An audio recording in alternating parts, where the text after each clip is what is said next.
Yeah, hello everyone. Welcome to our third lecture, our third and final day for AP World History Review and Exam Prep. So today we will finish up major events on Unit 9 because we didn't get to do that yesterday. We'll then go over the basic timeline about like each era and what is important to know about each. That would be very important for you to remember for example, writing context on FRQs and outside evidence. And in the end, if we have more time, we can take a look at some FRQ problems and we can use what we've learned in the past days to apply and we can, try work through some problems. Okay, let's begin then. So we're gonna go into Unit 9. Like I said at the beginning, like 2 days ago, Unit 9 does not have a lot of information in AP World History, but there are a few topics that you need to know about. For example, apartheid and Nelson Mandela. So, apartheid, or also in the local language, apartness, it was a system of legislature that upheld segregation against non-white citizens of South Africa from 1948 to the early 1990s. Essentially, it's you can think of this whole era as an era of protest and reform, changing traditions that were unjust, like apartheid, right? They were against it, and yeah. After the National Party gained power in South Africa in 1948, its all-white government immediately began enforcing existing policies of racial segregation. And we'll also see similar stuff when we get to the civil rights movement and um, topics like those. These topics would overlap many times and have similar ideas. Under apartheid, non-white South Africans, which was a majority of the population, were forced to live in separated areas from whites and use separate public facilities. Contact between the two groups was also very heavily limited. So, despite strong and consistent opposition to apartheid within and outside of South Africa, its laws remained in effect for about 50 or so years. In 1991, the government basically started to repeal most of the legislation that provided the basis for apartheid. And now, Nelson Mandela. Can you guys tell me a bit about what you guys already know about Nelson Mandela?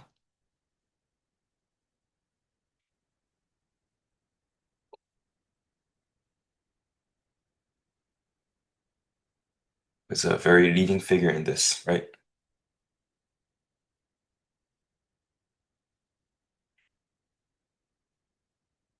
Mhm.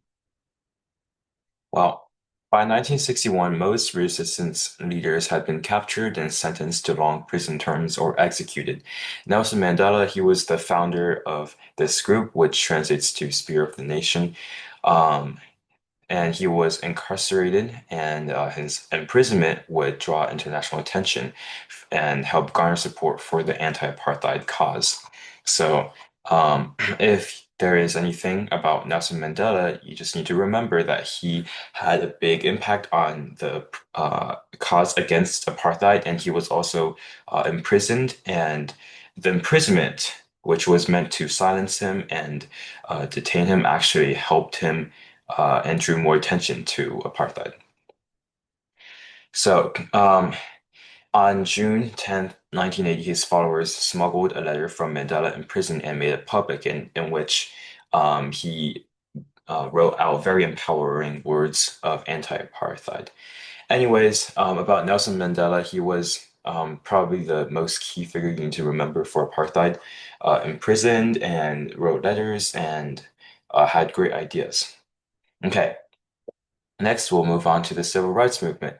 Um, so I think this has been taught in classes since like elementary school, probably. So there are many civil rights activists, many of which you can name for like points. If you guys were to name a few civil rights activists, could you guys list some of them in chat? List some civil rights activists. Yes, MLK, of course, he was basically the figurehead and the main leading one. Any other ones? Yep.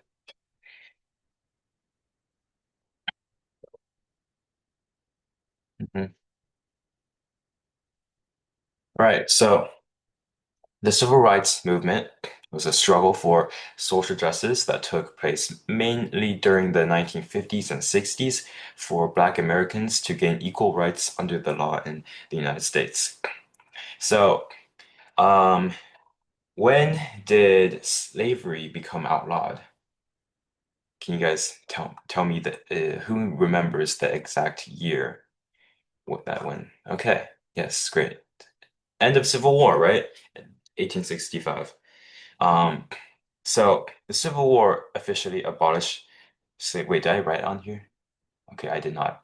The Civil War abolished slavery, but it didn't end discrimination. There were other things like, have you guys heard of Jim Crow? Jim Crow laws? Do you guys know what Jim Crow laws are? Yes. Basically, racism still existed, right? Discrimination and segregation. So the civil rights movement was basically going against that. Um, uh, African Americans, they still continue to endure the devastating effects of racism, especially in the South. So by the mid 20th century, they had basically mobilized and started fighting for equality. Um, yeah, so key figures, I think you guys already got that down. Most prominent one, MLK. There were also others like Rosa Parks, etc. Mm. Just remember about the time period that happened, why it happened, or what could have possibly motivated it, and its effects. And in the end, the fight was successful. Segregation was like not allowed, and yeah. Okay. And I think another one that we did, I think we talked about this before when we were talking about the Enlightenment era, right? Feminism, it started a long time ago, but it's also they're also fighting for feminism in this time period. So, yes, Wollstonecraft. Um, the feminist movement, also known as the women's movement, basically addressing gender inequality and women's issues. The movement had impacted their lives and their position in society and continues to do so. And something that was like especially fought for, at least in the United States, is women's suffrage, right? Because they were not able to vote before, and then in the 1920s, uh, they gained the right to vote. Under which amendment? Do you guys? I don't think you need to know this exactly for AP World History, but which amendment allowed them to vote?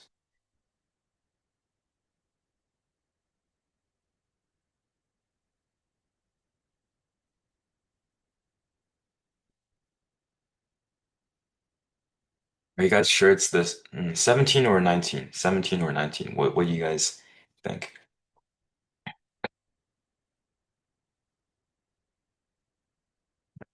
It was the 19th. Wait, it was the 19th Amendment that ended up letting women vote. I think 17th was about voting or something similar. Another voting thing. I think maybe it was like poll tax. I'll have to review that for a push. Hopeful. Yes. Yes, we're also going to listen to your A push class because it seems that I need it. Anyways, under the 19th Amendment, women had gained the right to vote in North America and in America, and also they had the right to vote in most European countries by other laws. So that was like the first wave of feminism, like the suffrage movement, everyone they getting like votes, voting rights. The second wave began in the early 1960s and continues to the present. It hasn't ended yet. It mostly focuses on equality beyond just voting, such as like gender discrimination, the wage gap, yeah, those topics. Today, feminism looks a lot different than it did generations ago. Some inequalities that feminists say still impact people today include like pay inequality, gender-based healthcare inaccessibility, social expectations, and gender-based violence. Feminist movements also play a crucial role in improving reproductive health, like access to abortion. Like that's a very big debate as of modern times as well about like abortion. We thankfully in on the test we don't need to like ex exactly evaluate because they don't want you to. I mean, of course, you don't do like politics on the test, but yeah, you won't be required to have to support one side or another. So, I think that's the end of the era of globalization. As stated before, Unit 9 doesn't have a whole lot of stuff compared to the previous ones, especially Unit 8. Unit 8 has a lot of things.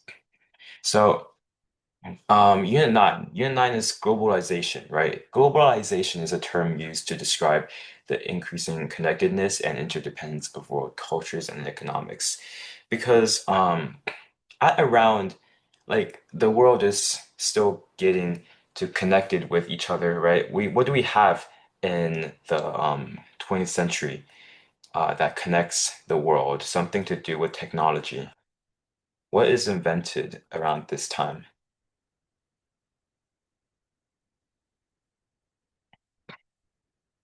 Right. Yeah, I think I was going for the internet, right? The internet, things like that. Um, in the late 1900s and early 2000s, a lot of like scientific and breakthroughs in technology were made, and that just connected people. However, globalization, though we refer to globalization as like the later periods, late 1900s and to our modern times, globalization actually began a long time ago, right? For example, the first topic we talked about in our class, the Silk Road, an ancient network of trade routes across China, Central Asia, and the Mediterranean. It was used between 50 BCE and 250 CE, and um, no, sorry, it did go on later. It connected basically the entire Asian continent and a bit of Europe, and we don't call it that globalization, but that was something that connected world cultures and economies. As with future globalizing booms, new technologies also played a key role in all of these globalization things. For example, in Silk Road, on the Silk Road, right? We know that like the internet and like long distance communication helps us connect with people around the world today. But back in the Silk Road, they also had um advances in stuff like transportation that helped them trade better, building of roads connecting major empires, increased agricultural production, which could mean more food could be trafficked between locals. And so, um, this term of globalization, this connectedness, was then accelerated in the age of exploration, right? With Magellan, with Columbus, seeking new sea routes, and then they found America, and now we have a new part of the world that we haven't connected with yet. And then the Columbian Exchange, right? That's connecting the new world and the old world, and more stuff makes the world intertwined and um, goods, cultures, ideas, technologies, arts, they're all passed around in globalization. The downside, however, of globalization, some people would debate is the increased risk of transmission of diseases, right? We've seen a few examples. Can you guys name some examples? I think it should come pretty easily. Diseases.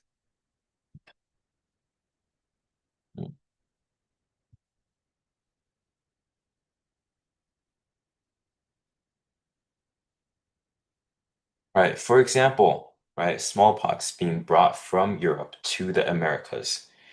That wiped out a lot of Native Americans who had no immunity to smallpox. And then the Black Death went along the Silk Road to Europe, and then that killed like 30 or 50%. I think it was 30% of the population. Anyways, a lot of people died. The Black Death is known as one of the first, one of the most lethal pandemics in the world. And I think I've stressed this many times when we talked about trade routes, is that they don't just trade goods, right? They don't just trade um, spices or valuables like gold or animals. They also trade cultures, arts, technologies, and diseases. They trade everything that the traders bring. and that just doesn't just include goods. However, this argument that globalization brought diseases. I think that the pros of connecting the world has greatly outweighed it. Uh, Globalization, of course, has led to great good. You know, richer nations now can and do come to the aid of poor nations in crisis. Increasing diversity in many countries has also meant more opportunity to learn about other cultures, and the sense that there is like a global village, a worldwide us has emerged. So now there is like an identity that we are all the same, I guess. Some people have adopted that.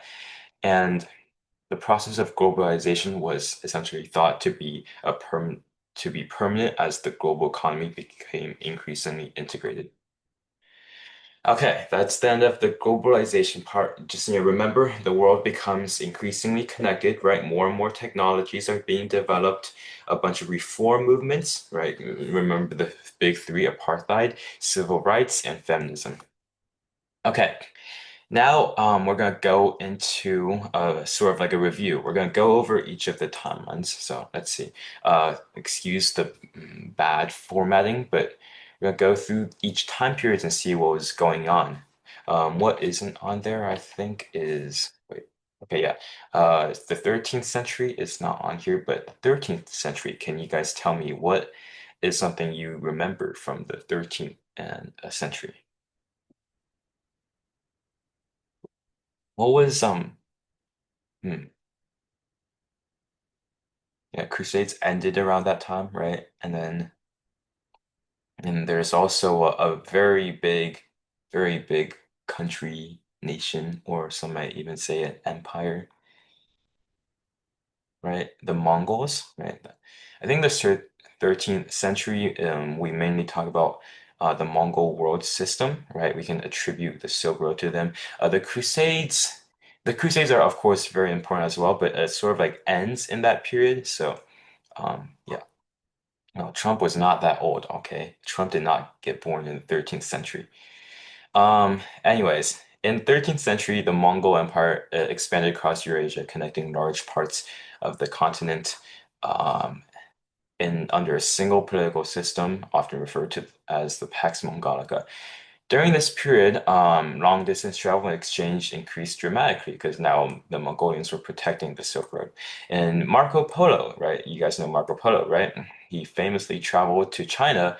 And if you guys do a few practice DBQs, you might see that if you see one with debating the impacts of the Mongol Empire, Marco Polo, his documents are very often used when he went to China. He was like, "Oh yeah, this place is amazing. It's super prosperous. The Mongols have done a great job making it wealthy and amazing."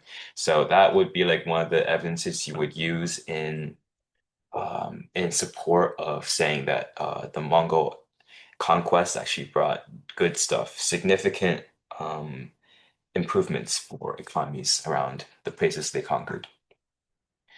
Um, and Well, I have no idea about the game. I honestly have no idea. Probably because he was an explorer, but yeah, we can do some research about that later. Anyway, um, at the same time, during this 13th century era, Europe was still experiencing the after effects of the Crusades, right? The Crusades are still important, but they just ended in this era, right? Well, in Africa, the Mali Empire rose to power and controlled major gold trades. So Mali Empire, who was the key figure for the Mali Empire of Africa? Mansa Musa, right?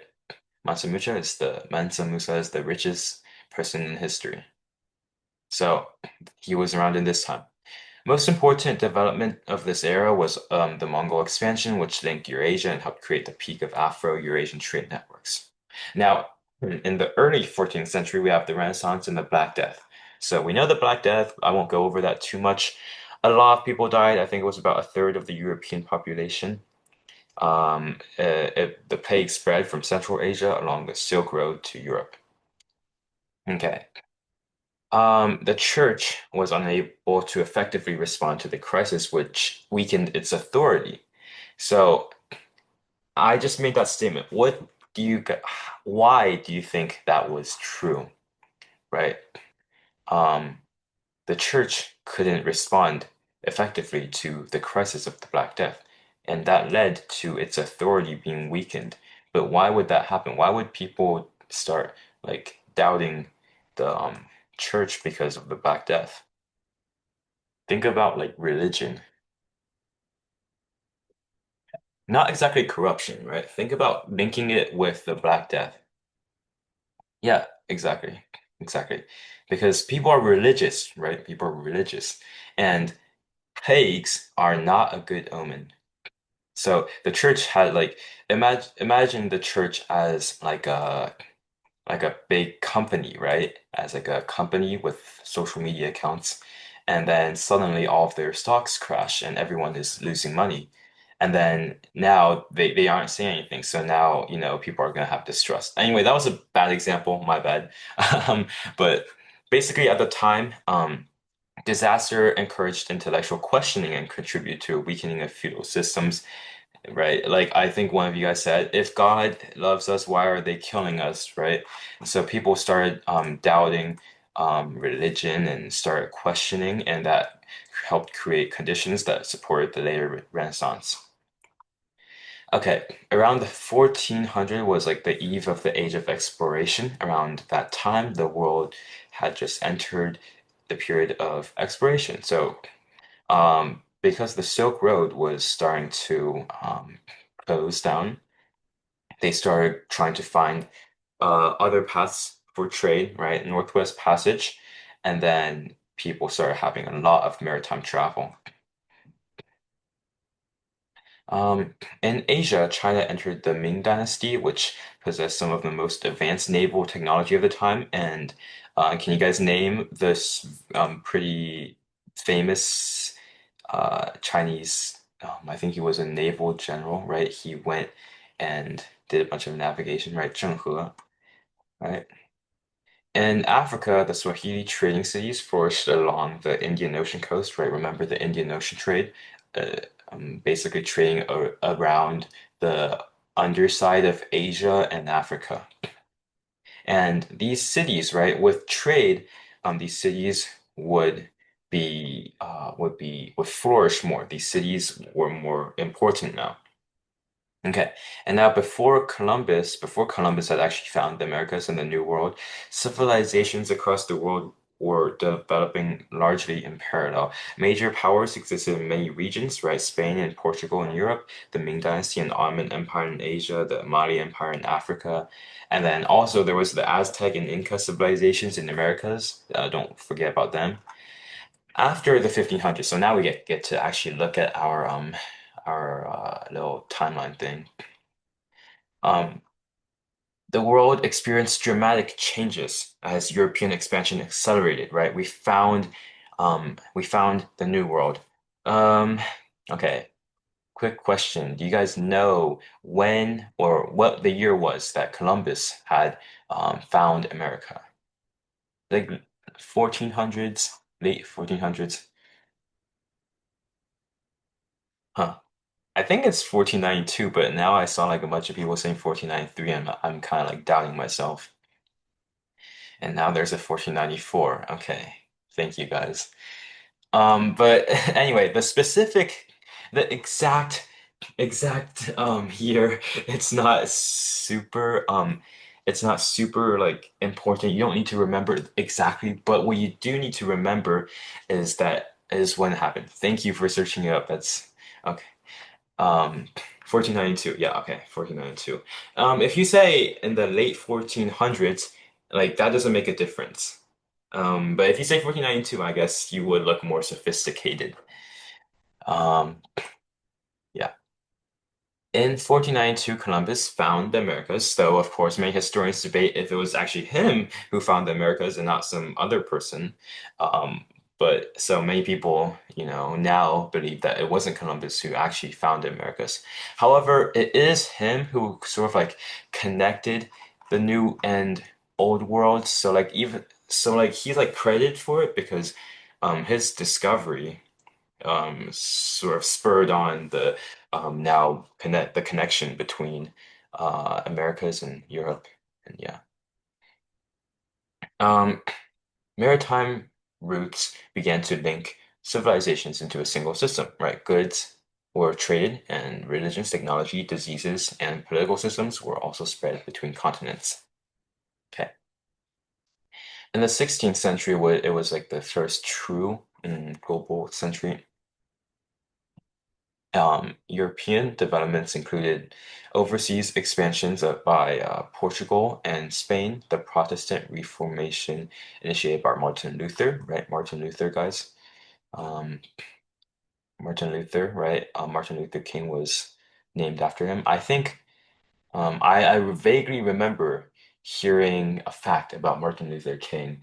I don't know if it's true or not. You guys can like search it up to help me verify. But I think I heard that Martin Luther King and his dad, their names were Michael King at first, and then since his dad liked Martin Luther so much that they changed their names to Martin Luther King. I don't know if is that right, guys? Am I guys fact check? True? True? Okay, thank you guys. Okay. Anyways, the there was yeah, and then afterwards I'd say we go into the Columbian exchange, right? Global trade. Columbian exchange stuff across continents. We already talked about that. And then there not just the Columbian exchange, there was also the Atlantic slave trade, right? What did the Atlantic slave trade do? It's very obvious, it's stated in the name. What did that do?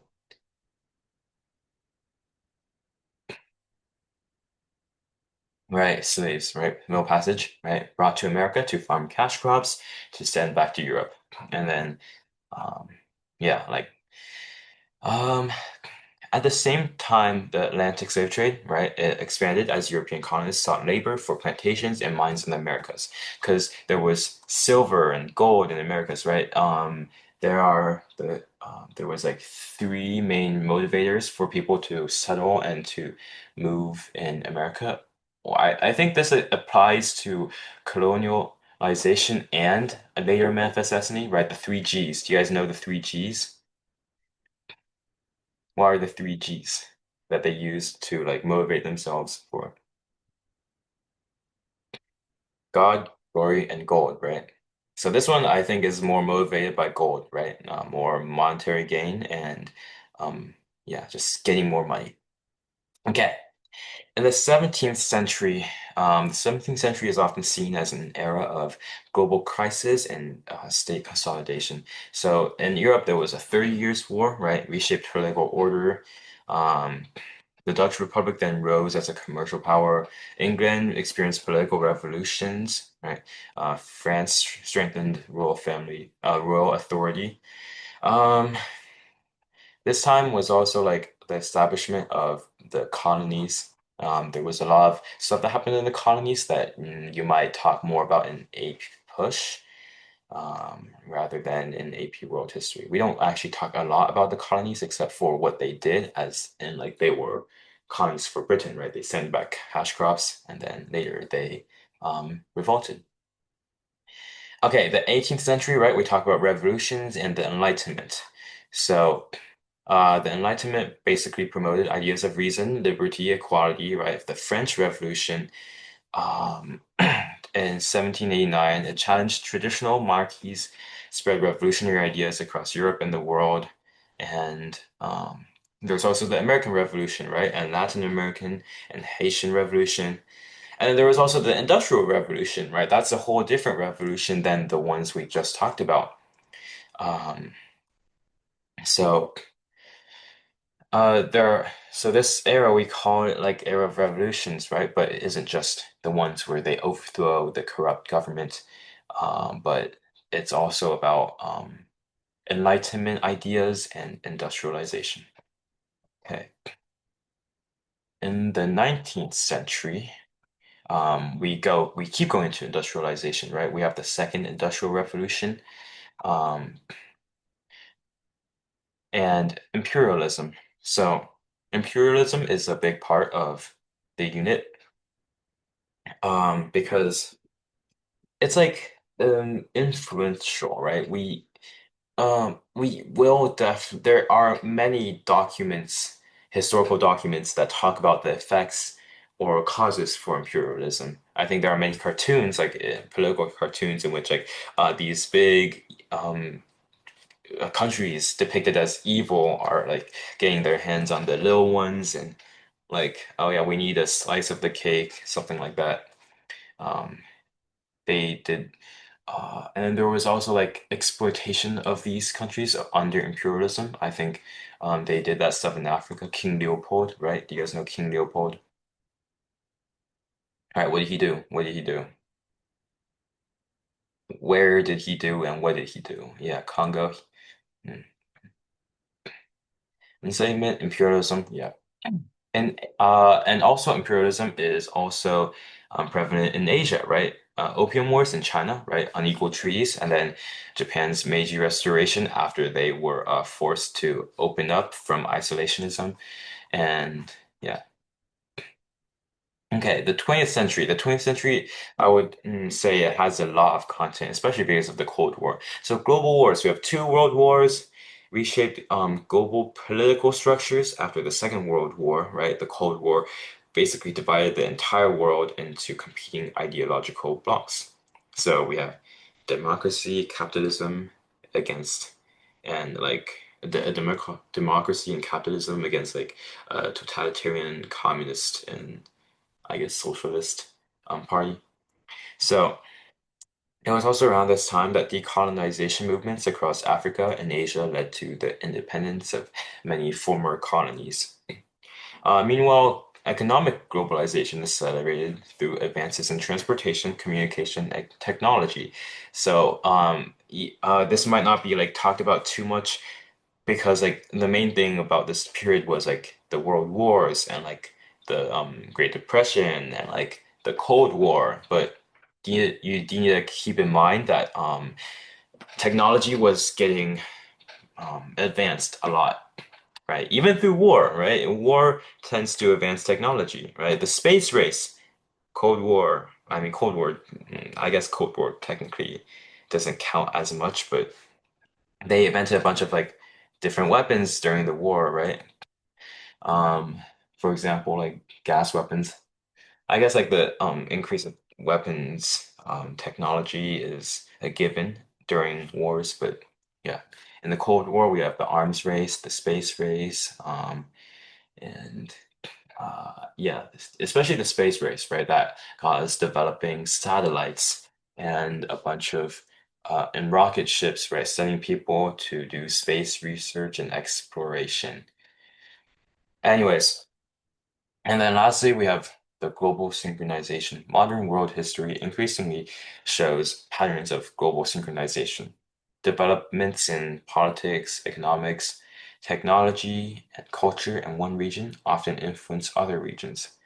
As transportation, communication, and trade networks expanded, the world became progressively more interconnected, forming the global system we know today. Okay, so that is most of it. We're gonna look over this part. Oh, I forgot to went to the next slide. Right. So in the 1500s, right, you can see that the main parts of this were the age of exploration, right? This is the part, wait, where's my, yeah, this is the part where um we focus on, right? That's unit, I actually forgot, is it unit 4, I think, was like maritime empires. Um, Age of exploration, right? Spanish, Portuguese expansion, and then British colonization of a bunch of places.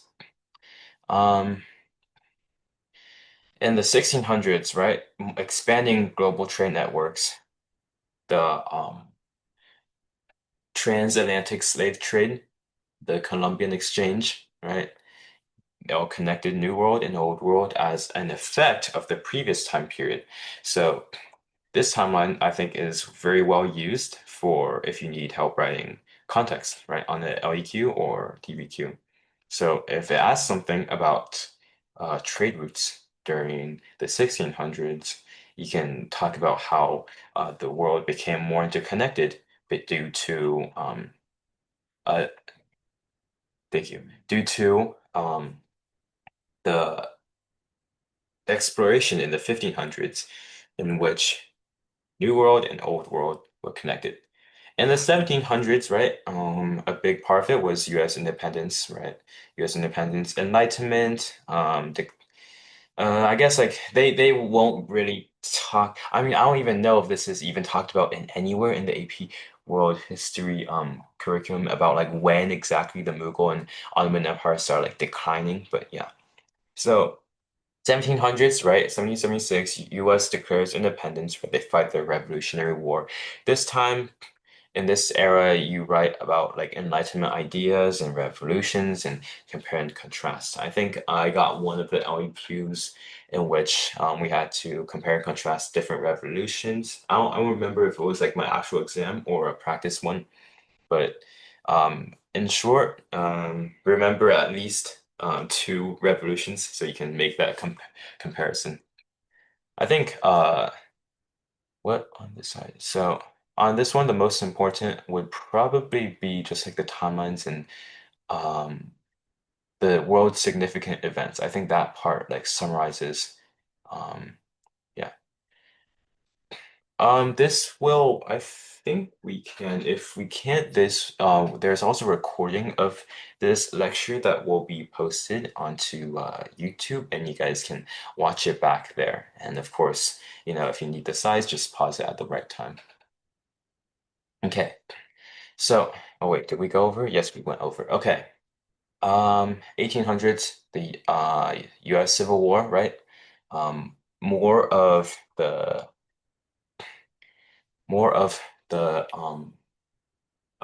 Enlightenment ideas they're still here, right? Enlightenment, it happened before, but it doesn't just go away. The ideas are still here. And um you can see in here around this time, it wasn't just the Civil War, right? The Meiji Restoration also happened, expansion in Africa and Latin American independence movements. And then World War, I guess we can, uh, World War stuff over here. US superpower, etc. Cold War, right? So after here, like after the 1800s into the 1900s, there isn't, this part becomes like less because that's useful because the world, like globalization, it causes the world to be more connected. So when something happens somewhere, the rest of the world is also somewhat affected. Whereas before, right, if we go before, um, for example, in the 1500s, in which in North America, Native American societies, they don't have much to do, right? They don't have much to do with the rest of the world yet, because before, okay, wait, actually, before Columbus, right? Before they were found, right? They didn't have connection to the other parts of the world. But as the world gets increasingly connected, um, everything starts to tie together. Okay, so I'm not gonna go over all of the rest of this because I'm sure you guys know some of the events. I mean, we didn't go over the 9/11 attacks, but I'm sure you guys know what those are. And like the global war on terror announced by the United States, and like expansion of technology, the creation of UN, COVID. I mean, I'm obviously like all of us know what COVID is. We lived through it, right? Okay. So now we have some time left, and I have prepared a few questions. So I don't know if you guys were prepared to take a mock exam. We're not gonna take a mock exam, but we're gonna talk about it, right? We're not gonna do this. We're gonna talk about it because I chose some stuff that we went over in class, and we can look over it. So let's take a quick moment to read over. I'll give you guys like 2 minutes to read over. Of course, if like you guys finish earlier, you guys can tell me and then we'll just go. Just read the source and then once you guys are done and have a basic understanding, we'll look at the problems.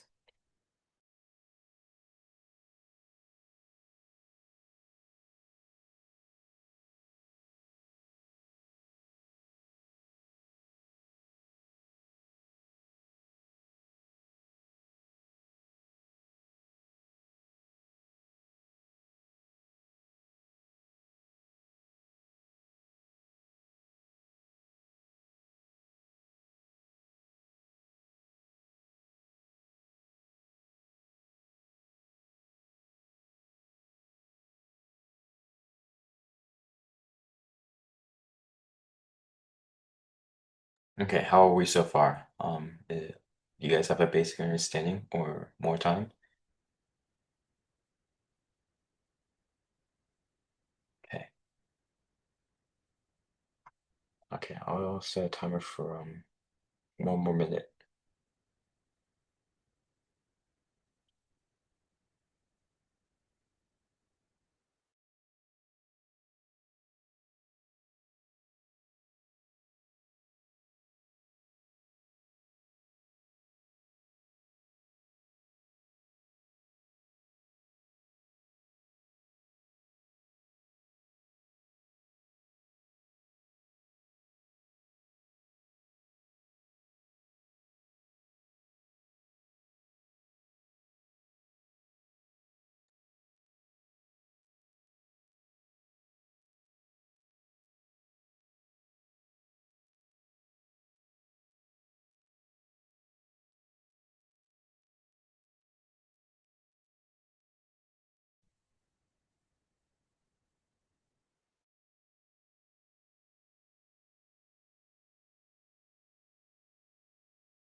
Okay, is everyone basically done with? No, no, we're just gonna talk. We're just gonna talk about it. Okay, we're just gonna talk about it. You guys don't have to like answer it directly, but I mean, I will ask you guys what you guys think to answer, and you guys like can always just like send it in the chat. Um, so first of all, let's make a connection. What event is this talking about? We went over this event, right? So just name me the specific event that this would be related to, right? Triangular trade. I'd say yeah, mostly the triangular trade, the transatlantic slave trade, right? And I think I did emphasize on this, right, about um how it ended up just causing a lot of instability in Africa. So can you guys, based off of what you guys know, whether it is from this stimulus or your outside information or information I talked about, why did this trade have such a big impact on Africa? Like, don't just say like because they traded slaves, but like, what did that cause? Hmm.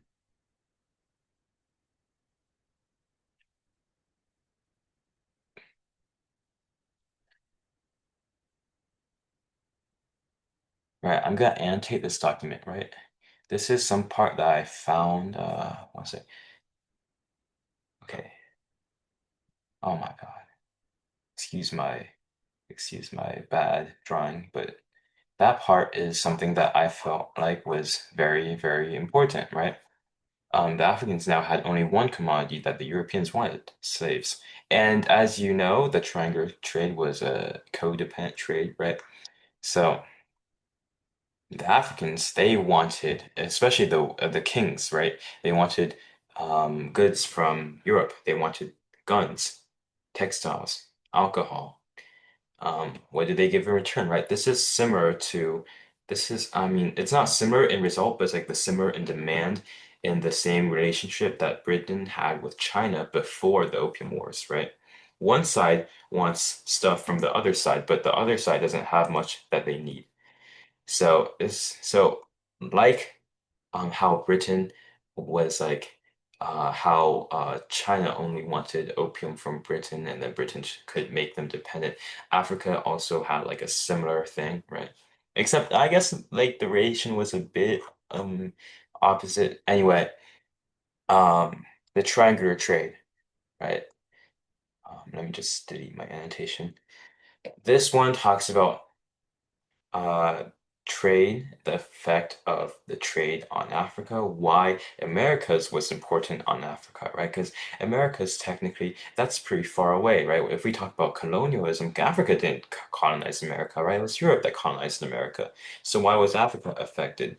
Africa was affected because once again, the triangular trade was a triangle, right? It wasn't just trading between Americas and Europe. It was a three-way trade. So Africa was the third part of the trade. So we can start looking at the problems, right? Identify one claim that the author makes in the first paragraph about the effect of the discovery of the Americas on Africa. Um, we can talk about the discovery of silver and gold in America. Who do you send to work in the mines if you were Europe at the time? Would you send your own workers? Would you send the colonists? No, right? You would have Africa send over slaves to work in the mines to get you your gold and silver. So I think we can write about that one for the first one, right? Do you any disagreements for that? I think we can write about gold or silver. Yeah, and th that makes a very good point. So someone made a very good point about sending enemies in there and whip them to work, right? And that was essentially why what the Africans did. Because you don't just have slaves. You don't just like sell your own people to slavery. So um since they needed slaves, right? And people the kings in Africa knew that as well. And they're not just going to send their own people to be slaves. Like, why would they do that? What they did was using the guns that Britain sent them. I think we talked about that. They fought wars. They fought wars and they captured slaves, right? They captured slaves from other nations that they fought with, and then they sold them to the Europeans to send to the Americas. And yeah, the prisoners of war, they were kind of like that. So, um, that's part A, I think. Part B, economic change in the Americas that occurred as a result of developments discussed in the second paragraph. Second paragraph, slave trade became a boom. That is the part we want to look at, right? In the second last paragraph, um, slave trade became a boom. And we can talk about plantations, right? Okay, I don't know why you guys are making so many chats, but I don't, anyways. For what would you guys say for part B? Would you guys say, I mean, perhaps you could make something for the Native Americans. I just never really thought about that. Um, the slave trade, right, was used for sending slaves to America to work on plantations, working on uh, working on mines, right? They're sent to labor. So, yeah. Okay, that's probably part B. Part C, explain one reason why American Indians or Native Americans became victim of discovery of America. So this one doesn't relate to our slave trade out because um, it's just mentioned here. So for this one, we won't extract any information from the document, and instead we will use our own brains. Why were American Indians victims of the discovery of America? Yes, right, guys. So, um, that's very true. They were captured as slaves too. I didn't think about that at first as well. Um, what do you guys know about the nations that came to colonize America? Which nations came to colonize America? What were the most prominent ones? Right, we have Britain, right? Spain. Guys, I said nations, nations. Britain, Spain, Portugal, and okay, we're gonna look at Britain, Spain, and France. Right, Britain, they had their colonies, right? And in France, the French, they mostly did fur trade and stuff with the Native Americans. Now, Spanish colonial rule. What do you guys know about Spanish colonial rule? Right, we're not going to talk about America just yet, right? Because we're talking about the discovery of America. So the United States has no part in this SAQ because we're talking about the discovery. Right, the Spanish, they enslaved the Native Americans. They were not so friendly, and yeah. So that perhaps we could write for C, right? They were living their own lives, and then the Spanish and other like oppressors came along and basically forced them into slavery. Okay, that was pretty good. I think we basically got this SAQ in the bag. Now let's look at another stimuli. This one, I actually did this one on my exam. That's why I brought it over here. Um, and this one is one of like the rare ones where we get to actually talk about one of the world wars a bit. So. This one, I won't give you guys as much time looking at the document because it's just a a political image propaganda, I guess. We can't call it a cartoon because it's a propaganda. I had this one on my exam. So political purpose. What do you guys think of the purpose? And this thing isn't just about Hitler. It's not just about his campaign. It's also about the condition of Germany after the First World War, right? Yeah, of course, the purpose is to vote for him. It states it quite clearly, right? Save the German family, vote for Adolf Hitler. And the political purpose is obviously gather people to help. But um, how does he like convince people to help him? What is his like major thing that gets people to sympathize with him? Right? What happened to Germany after the First World War? What was the true? Well, yeah, I can't say that. That's gonna be too revealing. But I guess I guess I already revealed it, right? Well, what happened? Debs, right? Treaty of Versailles, right? Super cruel on Germany. And basically, that's how, yeah, hyperinflation, of course, yes. And that's how basically Hitler got the people to follow him, right? Because he promised that he would sort of like destroy the Treaty of Versailles and restore Germany, right? Because no matter who or what your ideals were in Germany, everyone in Germany didn't like the Treaty of Versailles. They did not like what it did to their nation. So even if they probably saw like some red flags in Hitler. They probably believed that if they can get out of this mess, then it would be okay. Oh yeah, there's also another thing that reminds me, right? Well, it was appeasement. Do you guys know what appeasement is? Right? It's quite like if you look at it now, it seemed quite foolish, right? Appeasement, right? Like after the World War II, right now that we look back on it, it seems almost like dumb, but like perhaps back then they believed that it was like the best thing they could do, right?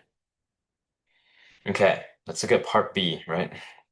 One way that image illustrates the economic situation. I mean, we just talked about this, right? Economic situation, Treaty of Versailles, hyperinflation, German economy, super bad, right? Especially if you read the top, right? Obviously, I don't expect you guys to know German, but at the top, they do tell you what it says. Men, women, millions of men without work, millions of children without futures. Save the German family. Vote for Adolf Hitler. So this one, the text is talking about unemployment and children without futures. So it's mostly talking about the depression in Germany. About yeah. As for the answers for SAQ, I would say three sentences for each part. So we will talk about this in our essay taking class, which is on Friday. So if you want to know more about that, please show up for that one. Um, but I'll just like give a little preview on this. I would say for all SAQs, you would need to write three sentences, right? One to address your claim, the second one to give evidence, whether it's from the source or it's from your own head, just state your evidence, and three to analyze it. So basically, like a mini paragraph. Um, if you just write like one sentence about just answering it, then that will not be enough because they need to see detail, depth, and how your evidence supports your claim, and how it does so explained in your analysis. However, that is quite simple for ones like these, right? Ones like with just a picture. For your second sentence, you can literally just describe it. Also, one thing you shouldn't do is quote the text, because I did that for all my practice ones back then, and I kept getting like 3 out of 7s on my essays. Don't quote your evidences. I don't know if it's the same for SAQ. I'm pretty sure it is. Paraphrase. Yeah. Okay. Um, C. Explain one way the rise of the German National Socialist Party led to the Second World War. Well, once again, this one, the third one, is of course less related to the prompt, and more so about like the effects. For C, I would say talking about the Treaty of Versailles and under the leadership of Hitler. You can maybe even talk about appeasement. Just talk about like maybe I think you could talk about who was in charge, right, and their goals and how that led to the World War. Because if their goals are to start the World War, and you can connect that to like the rise of the party. Okay, let's see. Okay, we can do one more. I think this one, you guys know that on your third and final essay, you can choose between the two, right? These don't have stimulus.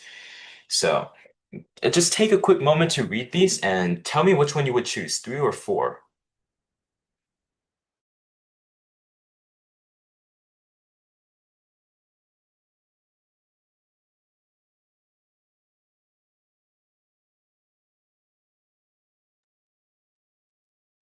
So I see a lot of people, well, actually just three, but three people saying three.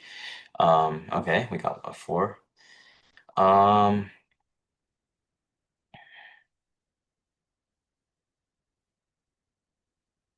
I'd say both of them are pretty easy, I think. The first one you would talk about colonialism, right? And then the first one is 3A, talk about age of exploration, right? People exploring and using colonialism. So first one, literally just your answer would just be colonialism, right? Europeans, what did they use to expand their empires in America? Colonialism. Okay, the second one, they actually talk about how it affected indigenous people. You can just it says one way. You don't have to make a generalization, right? You could choose to write about how the Spanish enslaved the Native Americans, or you can talk about how the French actually settled down, had good trade, and like even intermarried with them. Um, so yeah, this is pretty free to do because one way doesn't say just give a general description. Um, and C, one-way European interactions with non-European people in the Americas contributed to development. So you can talk about uh, Columbian exchange, right? Connecting the new world and the old world. Um, Especially development of a global economy. You see words like that, you need to think about how the worlds are connected, and most of the time we would talk about like this trade paths. Okay, for B, I mean, sorry, for four, um, that's like Opium Wars, I think. Or wait, actually, is that the time? I think I did this one. Asians resisted Western imperialism. You can talk about how you can talk about like Opium Wars in China. I think the Meiji Restoration was a Oh no, sorry, 1800s to 1914. Then that's great. That's great. Okay. I thought it said 1900s to 1914, and that had me doubting myself. Okay. Anyways, Meiji Restoration. Yeah, exactly. Rebellions, right? Boxer rebellions. Resistances around the world in of imperialism, right? Opium War, right? Um, for B, European imperialism. Major restoration for this one, definitely, definitely. That's like I think that's like the easiest one to do, right? Restoring power to the emperor. Of course, if you don't know a lot about Japan, you can always talk about Opium War in China and like them. Um, I guess banning opium trade, and you can even talk about like how Hong Kong was like passed to British control. Okay, C, one way European imperialism in Asia contributed to changes in the global economy. Um, Once again, we can talk about you can talk about like forcing Japan to open up, and that made Japan connected to the world economy, and that also helped Japan like industrialize. Even if they didn't want to, open up, even if they wanted to stay isolation, stay in isolation. Once they were opened up and started trading with the rest of the world, they did rapidly industrialize and gain a lot of technologies. Um, on the contrary, you can also talk about its effects on Asia, right? You can talk about the opium trade, right? Once again, like how British started trading opium and like how that all came to a start. Um, which one would you guys say would be stronger, the opium trade or opening up Japan? Which one would you guys say? Opium, or we can just say one or two, right? Opening up Japan. Hmm. I would say that's all. I would probably agree, right? Because you're adding another nation to the global economy you're connecting. Because China was already connected to most of the world through the Silk Road, right? And then Japan was unlocked as a new region that they could explore and trade with. Okay, we are going slightly over. I did have an LEQ, but it's okay. This one, um, if you guys want to look at it, you can, but our class is over for today. So thank you guys for showing up to our AP World History lectures. If you guys are going to come here, I would heavily recommend the exam taking class that we have on Friday. So that will also help you guys get strategies for taking MCQs and FRQs and how to properly manage your time. So if you guys have any questions, you can stay behind and I can answer some. But otherwise, good luck on your exam and have a great night.